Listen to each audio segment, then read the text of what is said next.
Dhavaleswaram barrage వద్ద మంగళవారం సాయంత్రంకు మొదటి ప్రమాద హెచ్చరిక జారీ.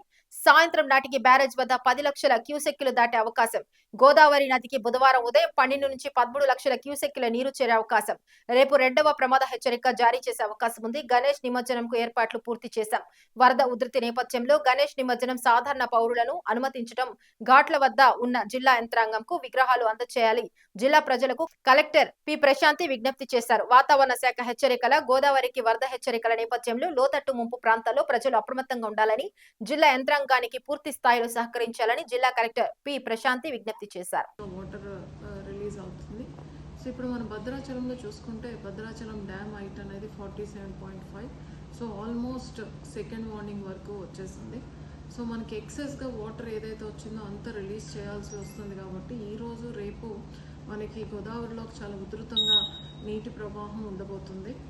నా రిక్వెస్ట్ ఏంటంటే నదీ పరివాహక ప్రాంతాల్లో ఉన్న విలేజెస్ అందరూ కూడా దయచేసి ఆ నదీ ప్రవాహంలోకి వెళ్ళొద్దు. అలానే పిల్లల్ని కూడా మరీ ముఖ్యంగా అటువైపు వెళ్లకుండా చూసుకోండి. సో ఎక్కడైనా మనకి లో లెవెల్ ఏరియాస్ ఏవైతే ఉన్నాయో అధికారులు చెప్పిన మాటలు విని మీకు ఏదైతే మేము రిలీఫ్ క్యాంప్స్ మేము ఆర్గనైజ్ చేస్తున్నామో ఆ రిలీఫ్ క్యాంప్స్లోకి దయచేసి రండి.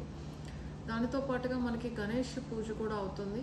ఆ నిమజ్జనంకి ఏర్పాట్లన్నీ కూడా మేము రెవెన్యూ అండ్ పోలీస్ యంత్రాంగం పూర్తిగా చేశారు. ఘాట్లలో మేము ఏదైతే ఏర్పాటు చేశామో అక్కడ ఏర్పాటు చేసిన వెన్యూ దగ్గరకు వచ్చి ఆ విగ్రహాన్ని అందించవలసిందిగా మీ అందరికీ కూడా రిక్వెస్ట్ చేయడం జరుగుతుంది. అంతేగాని ఎవరు కూడా వాటర్లోకి దయచేసి వెళ్ళొద్దు. రాజమండ్రి టౌన్లో ఉన్న ఘాట్స్లో కానీ అలానే కొవ్వూరు అండ్ తాడిపూరి అక్కడ ఏరియాలో విలేజెస్లో ఉండే ఘాట్స్లో కానీ సీతానగరం ఏరియాలో కానీ ఎక్కడ కూడా దయచేసి నదీ ప్రవాహంలోకి వెళ్ళొద్దు. చాలా ఉధృతంగా ప్రవాహం రావడం, వేగంగా నీరు రావడం వలన ప్రమాదాలకి గురి అయ్యే అవకాశం ఉంటుంది. అలానే బోట్స్ అన్నీ కూడా మన ఫస్ట్ వార్నింగ్ తర్వాత ఫ్లడ్లో బోట్స్ దేన్ని కూడా మనం అలౌ చేయం. ఫిషర్మెన్ అందరికీ కూడా కమ్యూనికేట్ చేసాం. మరొకసారి మీ అందరికీ రిక్వెస్ట్ ఏంటంటే ఎవరు కూడా నదిలోకి ఫిషింగ్ కానీ లైక్ చూడడానికి కానీ పూజలు చేయడానికి కానీ దయచేసి ఎవరు కూడా వెళ్ళొద్దు. అనవసరమైన ప్రమాదాలను కూడా తీసుకురావద్దు.